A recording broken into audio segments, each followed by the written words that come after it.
I honestly believe there's 5 teams in the league. They have all sorts of great, and they've separated from the league. Kansas City, Miami, Buffalo, San Francisco, and Philly. I think Dallas has 3 great players, CeeDee Lamb, Micah Parsons, and Trayvon Diggs, and they've lost one.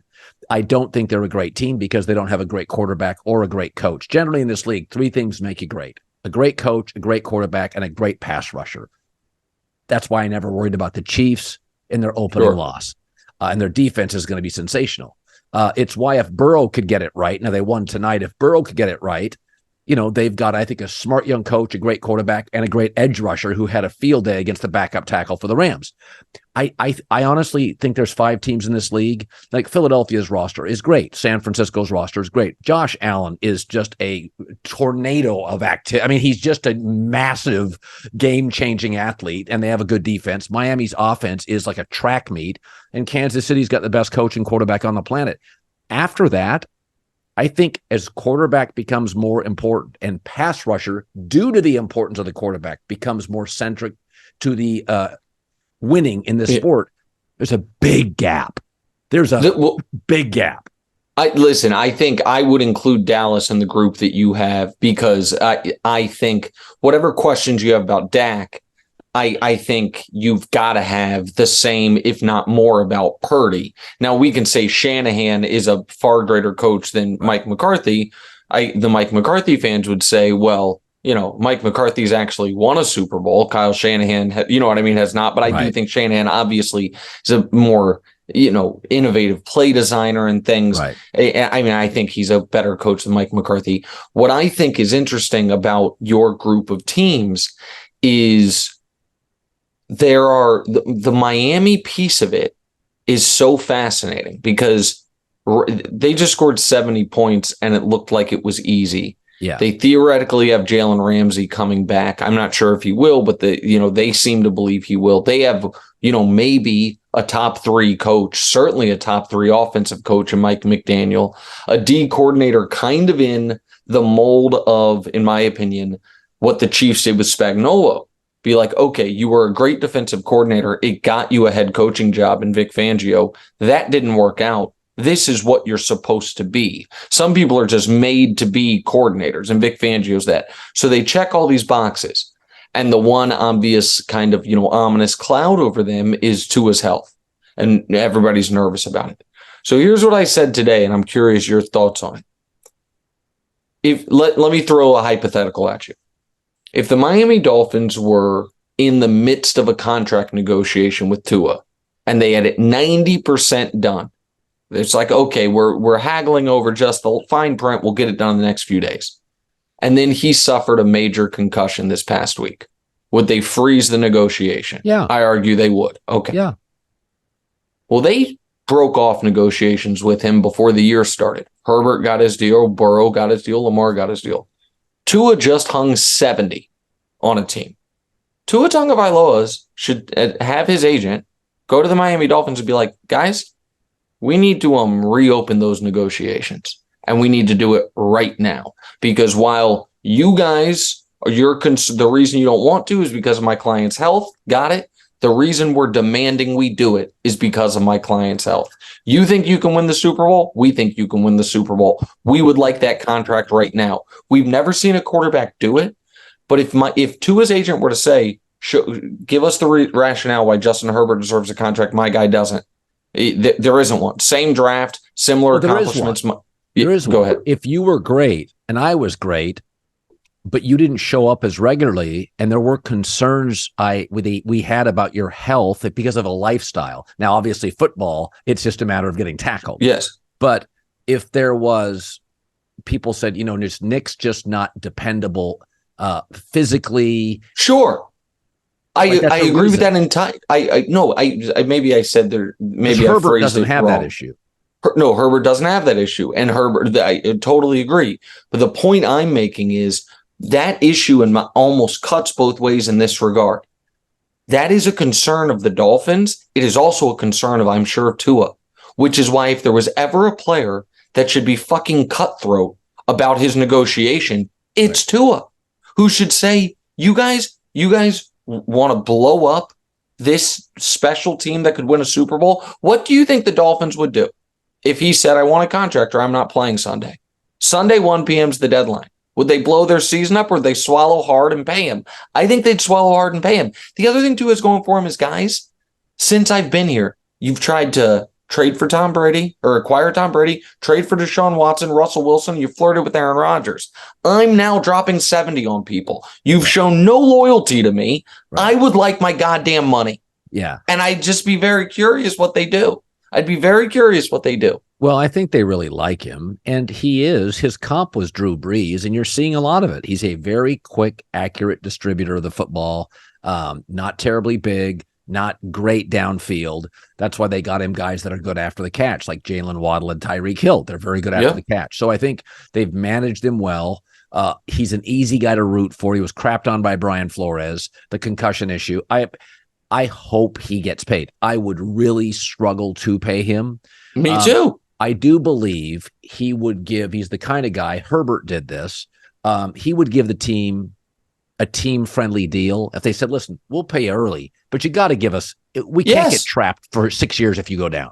Correct. I'm not saying he should walk in there and say, I need a fully guaranteed contract or be the highest paid player ever, but he has just the 5th-year option. He has $20 million guaranteed for next season, and that's it for the rest of his contract.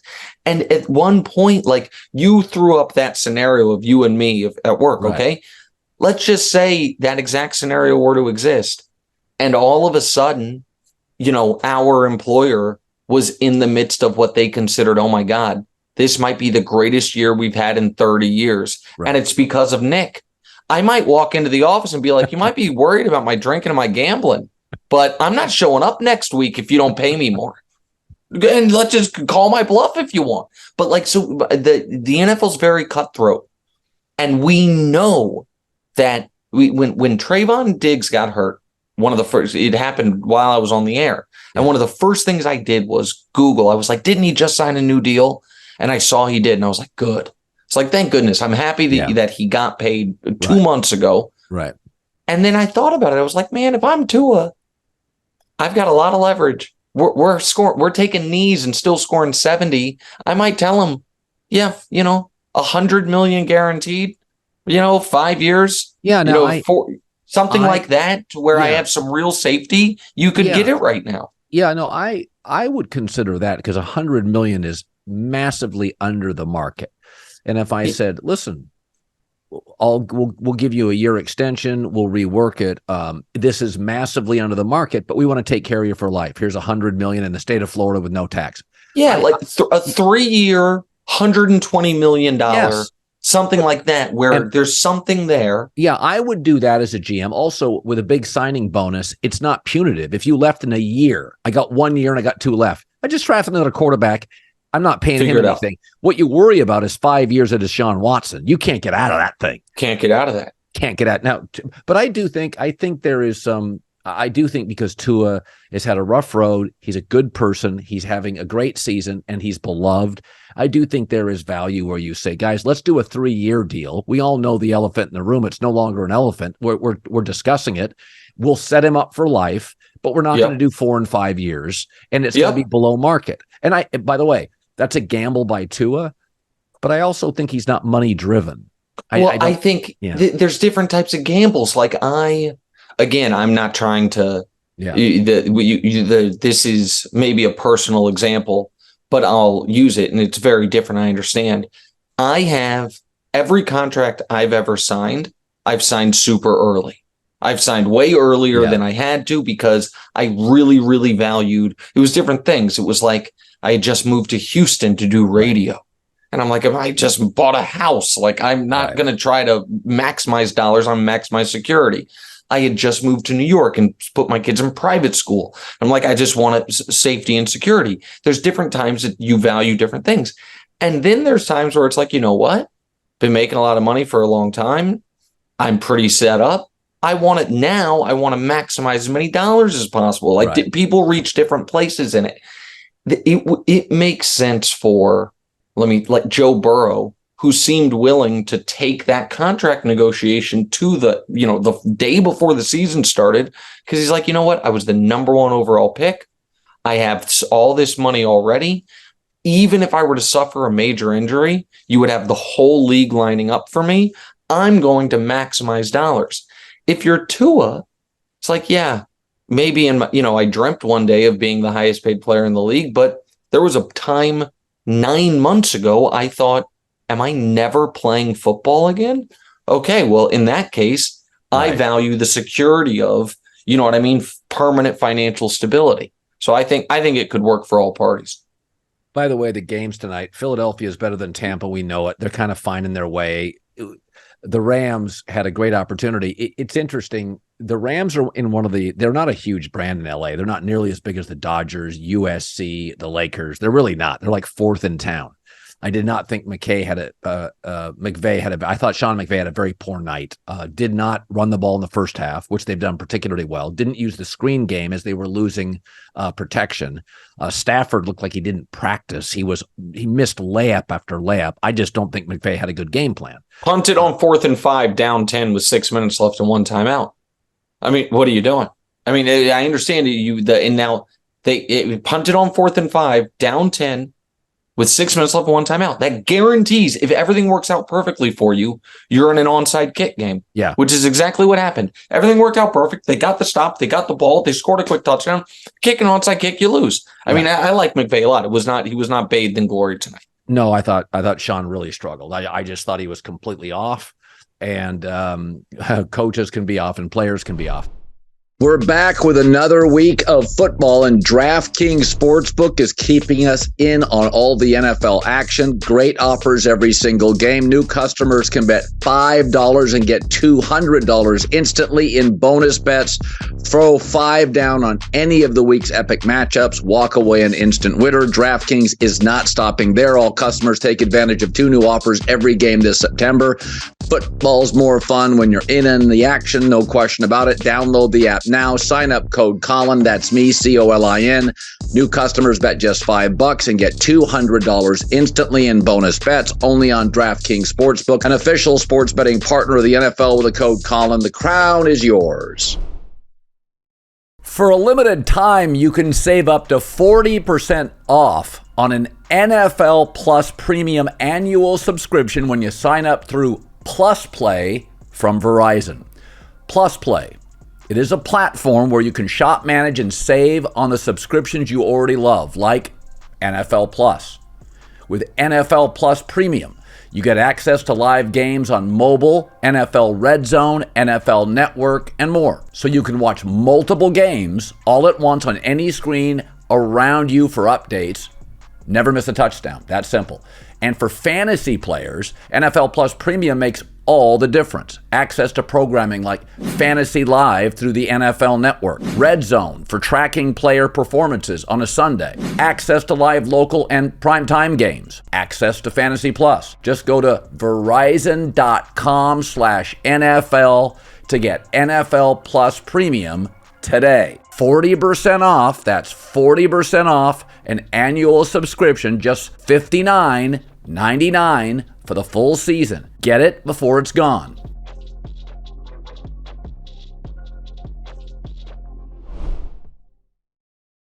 Listen, we've all had fender benders in our life. Sometimes it's even more serious. But even if it's somebody else's mistake, you can lean on Morgan & Morgan. It's the nation's largest injury law firm. 100 offices and over 800 lawyers. With over $15 billion, that's a B, billion dollars recovered, Morgan & Morgan has a proven track record of fighting for you to get full and fair compensation. Submit an injury claim with Morgan & Morgan. It's really, really easy. It's almost like a quarterback, an offensive head coach, and a GM that gets some good weapons makes their life easier. We all need somebody, good or bad days, to make our life a little easier. That's what Morgan & Morgan does. If you're ever injured, check out Morgan & Morgan. Their fee is free unless they win. For more information, go to forthepeople.com/Colin or dial #LAW, that's pound 529 from your cell phone. This is a paid advertisement.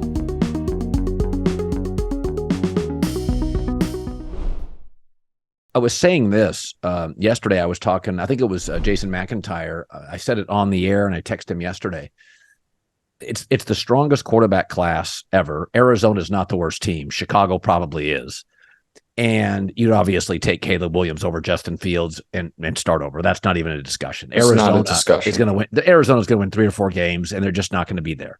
And there's also other quarterbacks, but I would not take Drake May over Kyler Murray. I would take Caleb over everybody, not named Mahomes, Josh Allen. You and I are the only people saying this. People thought I was out of my mind. I said that Caleb is one of the 5 most valuable quarterbacks alive right now. Like if every NFL player and college player were available, Mahomes goes 1. Yeah. There's some debate about who goes 2, and Caleb goes before everyone other than maybe 3 people. Yeah, Josh Allen goes before him. I would take Burrow before him, although Burrow's injuries now are mounting. He can't get through a preseason. He's hurt again. It does. And I would have said Trevor 3 weeks ago, but I thought Trevor's been a little disappointing, but he's on the short list. But that's it, man. Yeah. He goes before. This is not disrespectful. He goes in a heartbeat before Hurts, before Lamar, before Tua, he just does. Caleb goes before all those guys. Totally agree. So go ahead. You before Mahomes, Allen, Herbert. I think he's better potentially than Trevor Lawrence, but he's a Southern kid. It's a Southern city. I think you go with him. And then I think it gets. That might be the list. That's the list. And I would take him over Herbert. Him over Herbert. And I wouldn't, because I think Herbert has been undercoached. I mean, they're on their second or third coordinator, their second coach. That's fair. I think if he had a reasonable offensive coach, his numbers. I mean, I watched him Sunday. He threw 400 yards. He did play pretty well. He played pretty well. And without Austin Eckler, Mike Williams late. It's just on the road. But I interrupted you. You were talking about this quarterback class, I think. And I think was it about the Rams tanking? Yeah, there's a bigger gap between Caleb Williams. Drake May's not playing particularly well. And all the other guys, Bo Nix, Michael Penix had an injury. They're really good prospects. Caleb is transformational. So I think the Rams are a fascinating team. So Stafford's always been reckless, and he's had injuries. And there's those that believe around the organization he's not redoing his contract for them because he's going to take all the money and split. He doesn't want to play forever, right? Like, he's been beat up. He's made his money. He's got his ring. He's not like Brady obsessed or Manning. He's just not. And so they tried to rework his contract this offseason. He's like, no, thanks. And one of the reasons is he's going to take every penny. He moved down to the Strand in Manhattan Beach, I was told, bought a place. He's having a good time. And then he's going to exit stage right here in a couple of years. I think my guess is the Rams will draft somewhere in the middle of the first, somewhere between like 13 and 17. They'll finish like 8 and 9, 9 and 8, somewhere around there. And they're going to have a big decision to make because they need a tackle. They need another defensive lineman. They're pretty good at wide receiver, running back, safety, corner. I mean, their secondary is fine. They went heavy defense on the draft this year. They have a couple of O-linemen they need, but the truth is they could go in the first round with a quarterback. They absolutely could, and 100%. Then reset the clock, go buy a left tackle. I'm fascinated by it. Like, tonight's a great example. Stafford's always been, to me, such a hot, and like sometimes he doesn't have as good stuff. He's like a pitcher. He's like a number 2 pitcher. Like an ace, Verlander in his prime usually had his stuff. So did Kershaw. The difference between a 1 and a 2, the 2 guy doesn't have his stuff about every 4th start. And Stafford just doesn't have it on nights. His mechanics go sideways. He starts flipping it around. Tonight was one of those nights. And I'm fascinated to think Stafford literally bailed on Goff. I don't think it's crazy to think he would move off Stafford and go. McVay bailed on Goff. Yeah, well, listen, I thought the Rams should have been. We were very chest out, braggadocious about fuck them picks. We then realized in short order, kind of needed them picks. We went from winning the Super Bowl to bad. They're bad. You know what I mean? They just don't. Yeah. They have 4 awesome players and then a bunch of guys. And now because McVay's a brilliant guy and they do, you find a Puka Nacua, you make Tutu Atwell into something. You're going to try to piece it together. I thought before the year they should have told Aaron Donald, give us 4 teams you'd like to play for. We'll trade you to the one that offers us the most. They should have told Cooper Kupp, we're actually going to trade you whoever gives us the best thing. Right. Would Kansas City have, if he were healthy, have given away a first round pick? Sure. Maybe. And they should have traded Stafford. And they should have just said, you know what? We're sick of we won a Super Bowl and no one in LA cares about us. What if we draft the kid from LA who just maybe won a national championship at USC and Caleb Williams? And we're going to be the worst team in football because we're going to try to be. And by the way, the other team that everyone thinks is trying to be the worst team in football, the Arizona Cardinals, we play them twice. We can make sure they have more wins than us because we can throw those damn games. And by the way, Joshua Dobbs is good enough to win games. Josh Dobbs, shout out to Josh Dobbs. Yeah. It's unbelievable. I mean, he's been solid. So that's what I thought they should have done. They didn't do it. So you're right. They're going to be okay, right? So then the answer might be draft Shedeur. If they're drafting 13, 14, if they want someone to, if they want, by the way, that's not overdrafting him. That is exactly where he's supposed to go, like middle of the first round.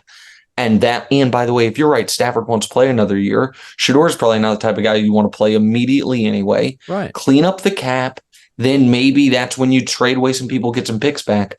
But the Rams have to reset it. The Bucs, to their credit, recognized it. The Bucs, you know what I mean, are taking their lumps on the dead money this year. They got a quarterback making no money. And they're like, okay, we won our Super Bowl. Now we're going to try to reset it. Yeah. And which is why, they didn't, I think it was smart that the Bucs didn't re-sign Mike Evans. Yeah. What are you re-signing Mike Evans for? You just got to start over, And so I think the Rams, I think drafting Caleb would have obviously been their best case scenario. I hope Caleb doesn't go to Chicago. Chicago doesn't seem to know what they're doing. No, at all. I've said this before. It's not a coincidence that Kansas City has had Dick Vermeil and Hank Stram and Marty Schottenheimer and Herm Edwards and Andy Reid. It's also not a shock they've had Len Dawson and Trent Green and Alex Smith and Joe Montana and Patrick Mahomes. Certain places, it's not a surprise that the Packers have had Matt LaFleur, McCarthy, Holmgren, offensive coaches, Bart Starr, Favre, and Rodgers. Certain organizations make it easier for quarterbacks to succeed. Chicago's a defensive culture, a windy, cold northern climate where the Packers usually have a Hall of Fame quarterback. They, in an era when the entire league's pivoted to offense, they went and got an unproven. This is what Kansas City doesn't do. Kansas City gets Vermeil, Schottenheimer, Herm, Andy. They go get Matt Eberflus. Like timeout. It's not a coincidence that Kansas City's almost never terrible and almost always has a better than average coach and a competent quarterback. They didn't luck into that. The Hunt family knows what they're doing. You have an old school ownership in Chicago, a rigid defensive culture that's outdated. They had to hire Bill Polian to really run their quarterback or their head coach search. Mm-hmm. So I don't think Justin Fields is good, but much harder to succeed there than Kansas City or Green Bay. No, listen, I think Justin Fields has been set up to fail. Yes. I also think he has failed. Yeah. And it was bizarre, the offseason commentary surrounding him and the Bears. The Bears preseason Vegas win total was 7.5. And I just remember thinking about it. I was like, if the Bears go 7-10, their fans are going to be thrilled. It's going to have been a great season. So anytime you can bet the under and still have what would be a win, an under bet could win, and the fans could be like, "This was a great season." I'm like, well, then it's probably an under team. There was a lot of, I just thought, wish casting. And I'm not trying to act like I'm somebody that studies the all 22 and I can tell you, the guy's A dots and stuff. But I watch every football game there is. I watch as much as is humanly possible. I watched Justin Fields all last year. And at no point was I like, oh, that guy is a star. Now, multiple times I was like, he might be the best running quarterback, the best runner at the position I've ever seen, including Vic and Lamar. I did say that, but there was not a single moment where I was like, that guy throws the ball well. And this offseason, some of the quarterbacks on television were like, I think he can win league MVP. League MVP. It's crazy. First of all, your team's got to win 13 games. Second of all, you've got to be awesome. What evidence do we have of either of those things? Yeah, there's interesting that I'm not a huge believer in analytics for football. I think it works for baseball, although I think it's hurt the sport. And I do believe in basketball, situational mid-range jump shots are very important in the playoffs. Sure. I think the long game analytics works in baseball and basketball. Get into the playoffs, I need stops and baskets. Sure. I need hoops. I don't need threes. I need hoops. In football, I'm begrudgingly accept some analytics. But the data that really sticks out with Justin Fields is that he has more interceptions on 4+ seconds to throw. Like he has plenty of time. Like there's a data point out there where he takes more sacks after 4 seconds, throws more interceptions and incompletions after 4 seconds. Mooney and DJ Moore and Cole Kmet and the other tight end from Green Bay, they are fine skill players. Like his problem is he doesn't see the field particularly well. It's a Zach Wilson issue. They both run, have arms. They don't see the field. And he's very reluctant to just let it go. I can't add anything more to it. I 100% agree. And I think he has, where I do think the team did him a disservice is, I think if he had more stability and more talent around him early, he wouldn't be he seems to be nervous when he's playing. Right. And he's, you know what I mean? So that's why, to me, what we're seeing right now is the worst case scenario. I guess what I'm saying is with him, even the best case scenario, I don't think was ever going to be awesome, but it didn't have to be this. And how about this too? I remember when I hired you, I was asked about you. And so I listened to about 3 minutes of tape and I said instantly, yep, get that guy. He's good. And I used to watch American Idol. 12 seconds in, you're like, hack, lounge singer, star. It's not hard. There isn't it quality. I've watched CJ Stroud play 6 quarters. He's good. Professional, stands in the pocket, accurate thrower. Some of this, he has a defensive coach. He has a rookie play caller. And by the way, he's down. It's not like the Texans have some great offensive line, and they're down 4 starters. 4 starters. 4 starters. And I watch him, Nick. He just makes better decisions. Well, he makes better decisions than Zach, Baker, Justin. Some of this is the it. CJ Stroud, when I watch him, he just throws it to the right guy all the time. Yeah, I mean, that CJ Stroud through 3 games has been a revelation because I thought, okay, very low ceiling, very high floor was what I thought you were getting with CJ Stroud. Kind of Jared Goff. Yeah, sure. Absolutely. Like very low ceiling, very high floor, just stability.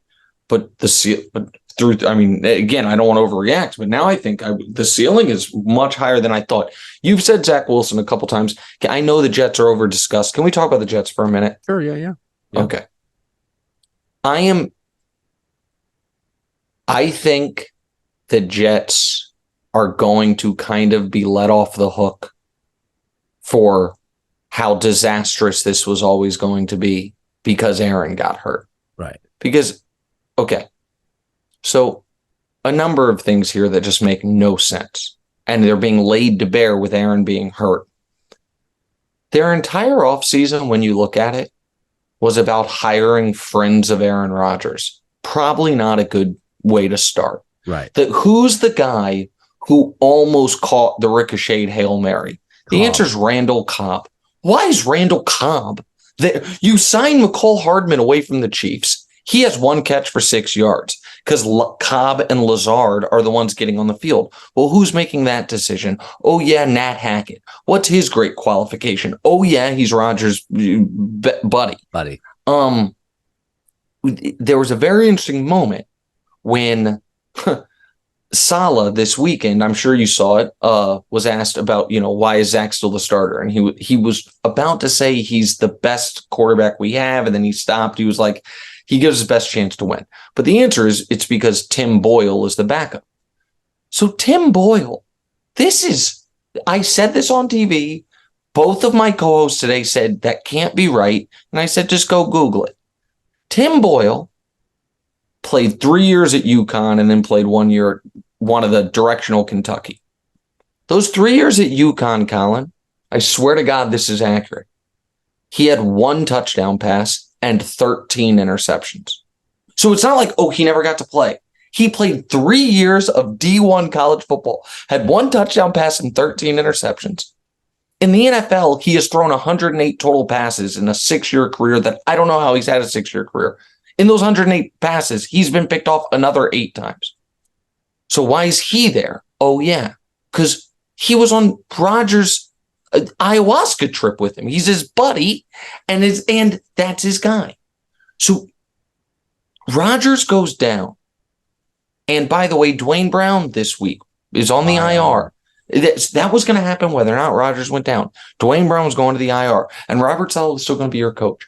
But there was and I'm sorry that this is kind of, a long story, but it'll make sense. I'm going to go to the Chiefs for a moment. The Chiefs' number 6 wide receiver, who's also their punt returner, got hurt in week 2, Richie James. You know what they did between week 2 and week 3? Elevated a new punt returner off the practice squad, was on the active roster yesterday.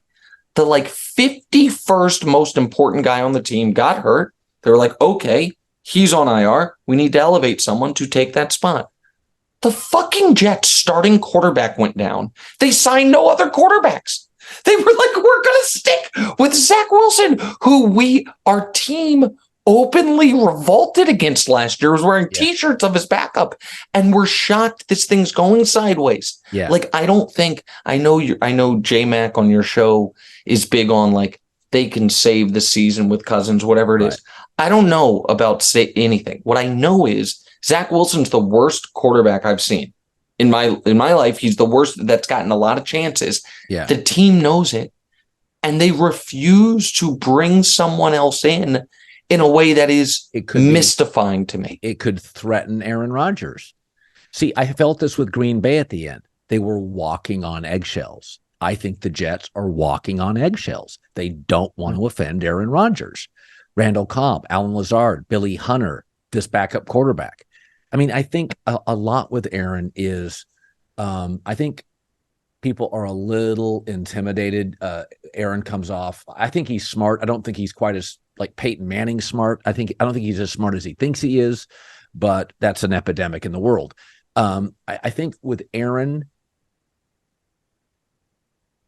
old, single, rich ring, he really has everybody. He has the leverage. I mean, even now the injury gives him more leverage. Now they're really trapped.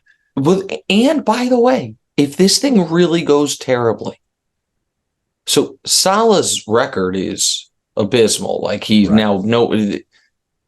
said this on your show, and people thought I was trolling because this was before Rodgers got hurt, when I was saying I thought the Jets, because of their offensive line, were going to have a disappointing year. I said that I thought Saleh was going to be the fall guy, and then Rodgers was going to use the leverage of, do I come back or don't I come back, to make Nat Hackett the head coach. I now truly believe that's what's going to happen. This Jets team's going to win 4 games. Yeah. Saleh's overall record at that point is going to be a career 25% winning percentage. He has 2 division wins ever, and that's not going to get much better this year. You got 1 more against Buffalo. I'm sorry, 3 division wins ever now because of the one against Buffalo. You have 2 against Miami. The Jets couldn't score 70 points in a 6-hour game. And Nat Hackett absolutely could be the coach. Also, the offensive line thing, I can't get over it. It's like the Jets. I'm going to use a Colin Cowherd analogy. I'm not as good as you, but I think it'll work. Aaron Rodgers is like a private airplane that was on discount because the owners, the people who owned it, were like, I think it's a little old, a little unreliable, kind of a pain in the ass. So you were able to buy it at a huge discount. And then with your last $10,000 of renovating it, making it as nice as possible, it's like, all right, we got 10 grand left. Should we buy some parachutes in case ever they were right about it? You're like, if we need the parachutes, we're fucked anyway. You spend it on champagne. That's what they did. They could have re-signed Mike White. They could have had a real backup quarterback. Instead they're like, spending on Dalvin Cook, spending on Rodgers' buddies. If he goes down, we're ruined anyway. And with a Achilles injury, yes, you are screwed anyway. But if Rodgers, what would have been really mortifying for the Jets is if Rodgers hadn't torn his Achilles, he had just suffered Joe Burrow's calf strain. And it's like, all right, guys, just hold it together for 5 weeks for me. And they're out here looking like they do because they didn't. Andy Dalton looked competent this week. Yeah. Jameis Winston came in and drove him into field goal range. They missed it, but looked competent. Gardner Minshew won a game against the Ravens. Like the backup quarterbacks are available, and they rolled with Zach for reasons I don't understand. And now they're just a dumpster fire, just a disaster. Yeah, it's listen, I think there's not a lot of coincidences in sports. I mean, I think the Bears and the Jets are poorly owned and mostly poorly run. And I think there's a reason Kansas City is almost always competent and good, infrequently great, but now they're on a great run. Green Bay is always competent.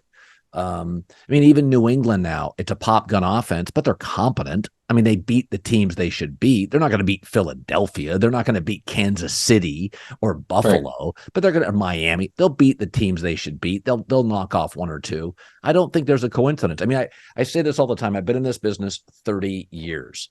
It's the people who have a big audience, radio, TV, print, digital.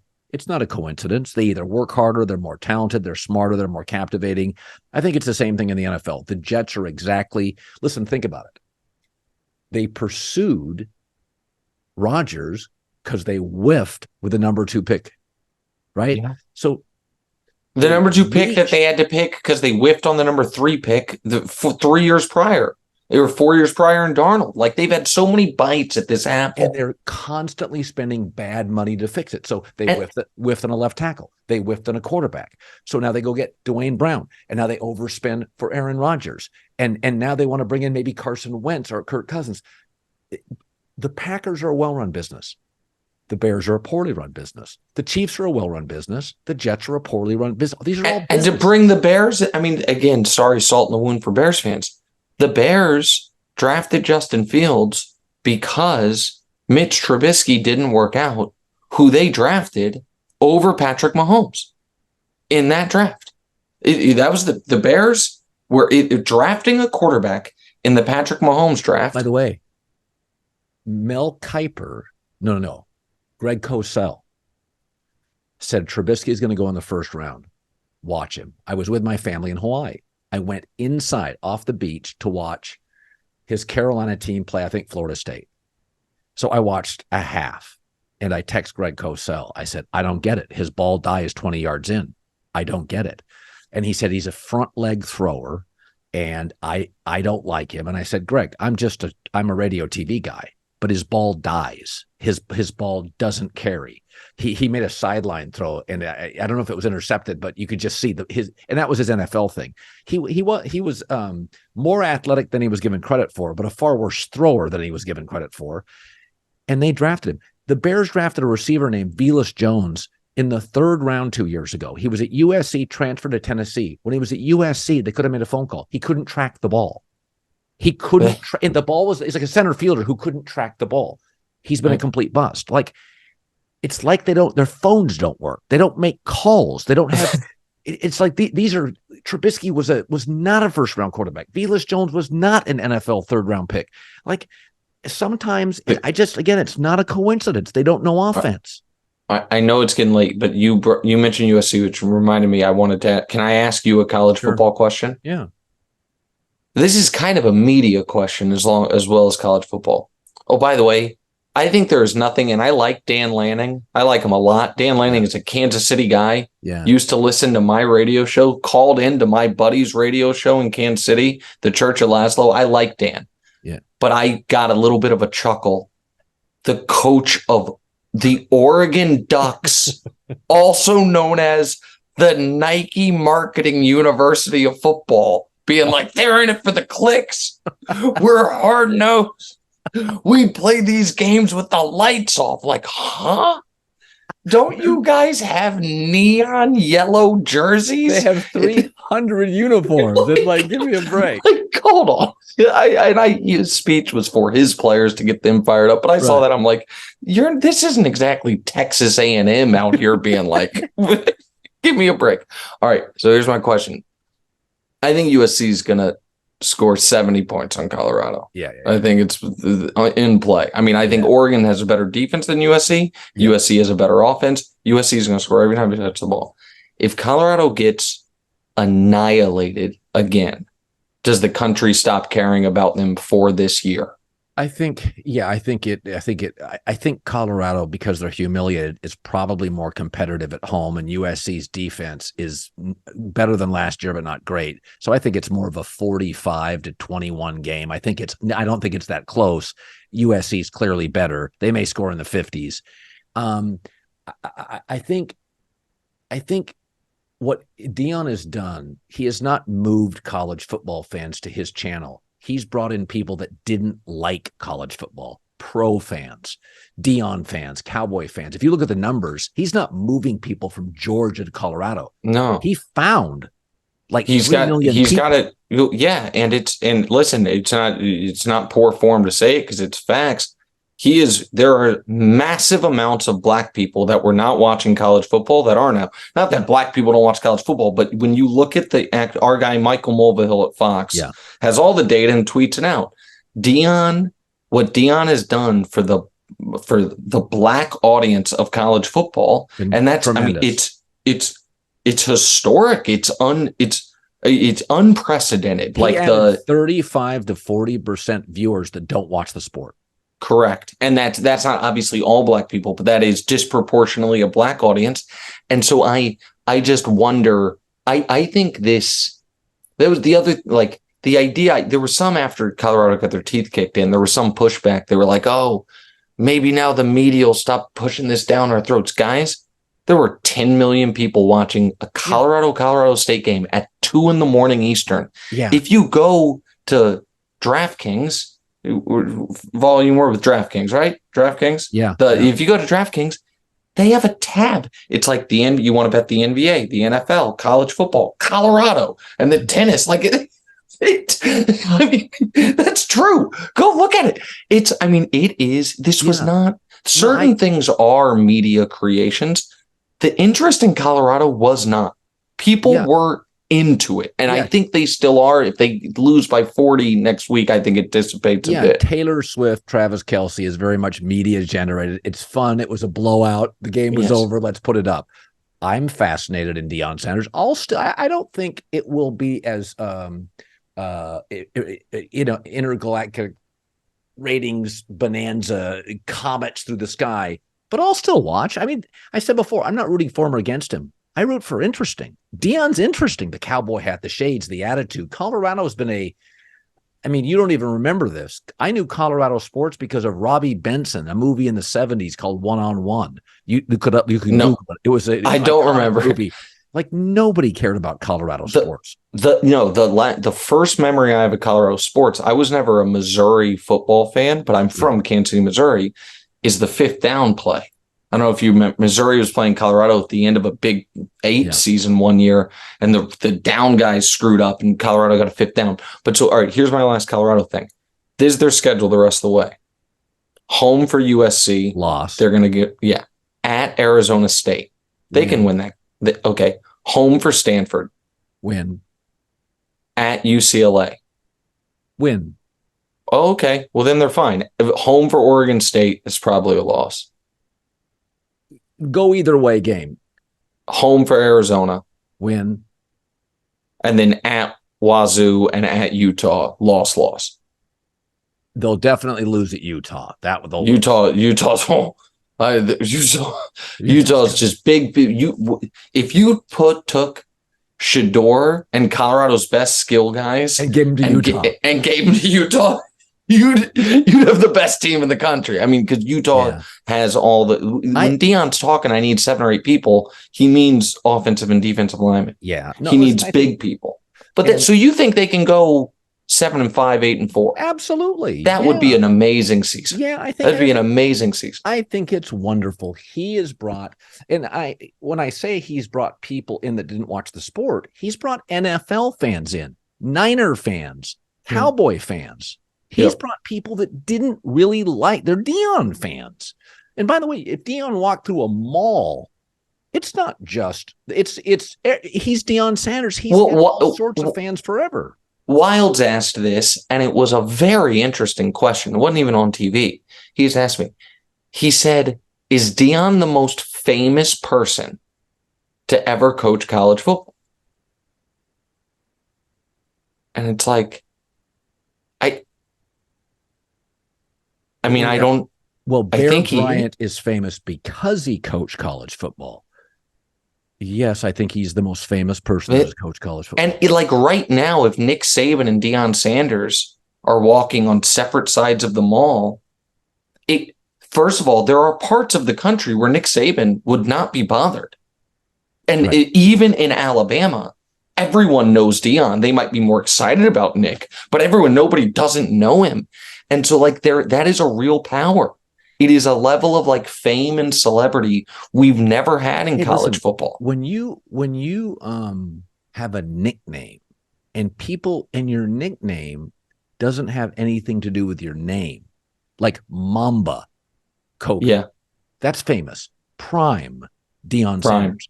That's a great point. Usually, it's connected to your name. Correct. But there's very few people, music or otherwise, that have a nickname where their name's not included in it. And universally, everybody knows who you're talking about. And it's another word on its own. You know what? Like, it's not like Shaq is, but it's another word on its own. Prime means its own thing. But right now, if someone says prime, you think of Colorado football. That's pretty goddamn powerful. Yeah, no, I think it's great for this. I love college football. I think he's brought in some NFL fans that are Sunday viewers that don't watch Saturday football. There's certainly, as you noted, an African-American component. But I think a big chunk of it is he brought Sunday people to Saturday TV, and it's great. Yeah, I think that's right. I think that's absolutely right. All right, Nick Wright, this has been fun. Good seeing you, buddy. We'll do this in about 6 more weeks. Thanks. All right, talk to you later. See you, Colin.